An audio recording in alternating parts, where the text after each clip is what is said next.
आता isakal.com आहे देशातील नंबर 1 ची मराठी न्यूज वेबसाईट। प्रत्येक अपडेटसाठी isakal.com ला नक्की भेट द्या।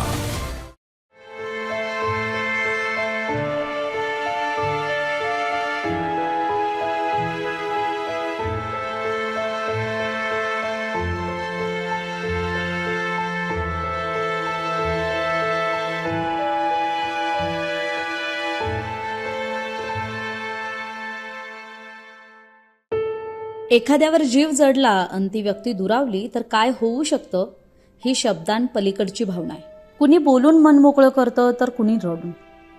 हे आहेत माहूत चाचा, ज्यांनी माधुरीला लेकीसारखं जपलंय, तिच्यावर जीवापाड प्रेम केलंय, आजारपणात तिची काळजी घेतलीय।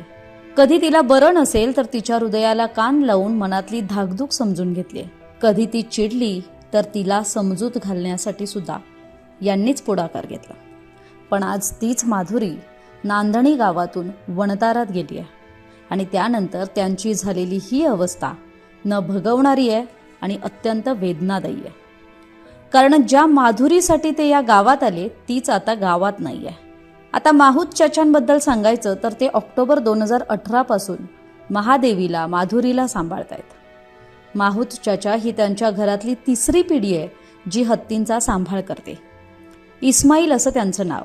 त्यांचे वडील बाबूसाहेब आणि आजोबा लाडसाहेब हे सुद्धा माहूतच होते। इस्माईल चाचांना आजोबांकडूनच हत्तींना सांभाळण्याचं बाळकडू मिळालं। 1 वर्ष तर त्यांनी हत्तींना सांभाळण्याचं प्रशिक्षणही घेतलं। नांदणीतल्या मठात त्यांच्यासह त्यांची मुलं मुस्तकीण आणि बिमसी हे दोघे सुद्धा महादेवीला सांभाळायचे। पण आता माधुरी गुजरातला गेली आहे। चाचांच्या हाताला काम नाहीये। त्यावर चाचा म्हणतात, काम तो करना पड़ेगा, रिक्शा चलाना, खेत में जाना, कुछ तो करना पड़ेगा। कुछ तो कोशिश करना पड़ता है, क्या भी कुछ करना पड़ता है ना।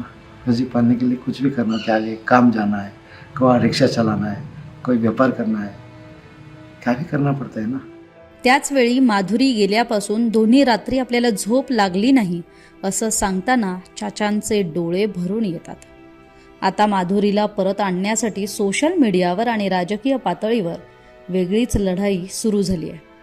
नांदणीसह पंचक्रोशीतल्या गावांनी तर जिओ नेटवर्कवर बहिष्कार टाकलाय। तिकडे वणताराकडून मात्र माधुरीच्या स्वागताचा, तिच्या हसत खेळत वणतारामध्ये रमल्याचे व्हिडिओ शेअर करण्यात येत आहेत। पण याच व्हिडिओमधून माधुरीच्या पायाला दुखापत झाल्याचा, तिथला माहूत तिच्या पायाला चिमटे काढत असल्याचा दावा नेटकऱ्यांनी केलाय आणि वणतारा प्रशासनावर रोष व्यक्त केलाय। तर माधुरीला ज्या दिवशी वणताराला नेण्यात आलं तो दिवस आमच्यासाठी काळा दिवस होता अशी नांदणी ग्रामस्थांची भावना आहे। कोर्टानं न्याय निवाडा केला खरा, पण आमच्या भावनांशी खेळ झाला असं सुद्धा नांदणी ग्रामस्थांचं म्हणणं आहे। त्यामुळे महादेवी माधुरीला वणतारात पाठवण्याविषयीच्या आपल्या भावना कमेंट करून जरूर सांगा।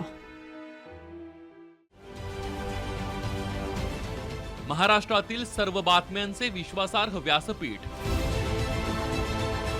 सकाळच्या सर्व सोशल मीडिया प्लॅटफॉर्मला लाईक, फॉलो आणि सबस्क्राईब करा। तसंच सर्व नोटिफिकेशनसाठी बेल आयकॉन प्रेस करायला विसरू नका।